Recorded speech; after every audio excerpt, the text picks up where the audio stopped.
Hello' everyone, হয়তো আপোনালোকে সকলোৱে গম পাইছে যে অহা মাহৰ 8 তাৰিখে অৰ্থাৎ 8/3/2026 আপোনালোকৰ ফিচাৰী এক্সামিনেশ্যন, ফিচাৰী ডিপাৰ্টমেণ্টৰ যি JEE ভেকেঞ্চি ওলাইছিলে সেই ভেকেঞ্চিৰ কাৰণে এক্সামিনেশ্যনটো হ'বলৈ গৈ আছে।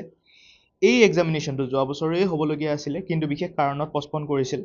গতিকে এই এক্সামিনেশ্যনটো যদি আপোনালোকে ভালকৈ দিম বুলি ভাবিছে বা এই ভেকেঞ্চিটো আপোনালোকে গ্ৰেপ কৰিম বুলি ভাবিছে, তেতিয়াহ'লে নিশ্চয় আপোনালোকৰ এটা লেভেল অফ প্ৰিপাৰেশ্যন লাগিব।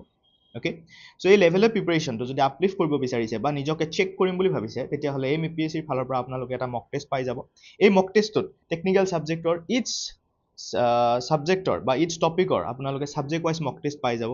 তাৰপিছতে এপ্টিটিউডৰো এখন মক টেষ্ট আছে আৰু ফুল লেংথ 5খন মক টেষ্ট পাই যাব। গতিকে আপোনালোকে লেট নকৰি জল্দি আপোনালোকে কি কৰিব লাগে, এই মক টেষ্টটো পাৰচেছ কৰিব লাগে আৰু এটেম্প্ট কৰি, আমি নাম্বাৰছ অফ এটেম্পো বঢ়াই দিছোঁ, আপোনালোকে এটেম্প্ট কৰি মক টেষ্টটো আপোনালোকে এনালাইচিছ কৰিব, কিমানখিনি মাৰ্কছ পালে সেইটো এনালাইচিছ কৰিব আৰু লাহে লাহে ৰিএটেম্প্ট কৰি আপোনালোকে মাৰ্কছটো আপলিফমেণ্ট কৰিব পাৰিব।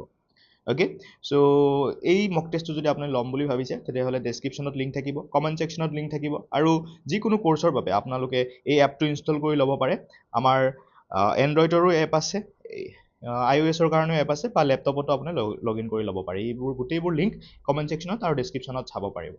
অ'কে, আৰু আমাৰ এটা all in one JEE course এটা লঞ্চ কৰিছোঁ, যিহেতু আপকামিং আৰু বহুত ভেকেঞ্চি আহিবলগীয়া আছে। গতিকে আপোনালোকে যদি যিটো নটিচ ওলাব, সেই নটিচলৈকে ৰখি নাথাকি, এক্সামৰ ডেটৰলৈকে ৰখি নাথাকি আপোনালোকে যদি প্ৰিপাৰেশ্যনটো আজিৰ পৰাই ষ্টাৰ্ট কৰিম বুলি ভাবিছে, তেতিয়াহ'লে এই ফুল প্ৰিপাৰেশ্যন বা কমপ্লিট প্ৰিপাৰেশ্যন যিটো বোথ টেকনিকেল আৰু GS-ৰ যদি আপোনালোকে প্ৰিপাৰেশ্যন আজিৰ পৰাই ষ্টাৰ্ট কৰিম বুলি ভাবিছে, তেতিয়াহ'লে এই কৰ্চটো জইন কৰিব পাৰে। ইয়াৰ লিংকো আমি কমেণ্ট ছেকশ্যন আৰু ডেছক্ৰিপশ্যন বক্সত দি দিম, আৰু কণ্টেক্ট নাম্বাৰ থাকিব, সেই কণ্টেক্ট নাম্বাৰটো কণ্টেক্ট কৰিব পাৰে চ' যিকোনো কুৱেৰিছৰ কাৰণে। চ' বিশেষকৈ আপোনালোকে এপটো ইনষ্টল কৰি ল'ব আৰু চেনেলটো ছাবস্ক্ৰাইব কৰিব। Thank you so' much for ৱাটছিং দিছ ভিডিঅ'।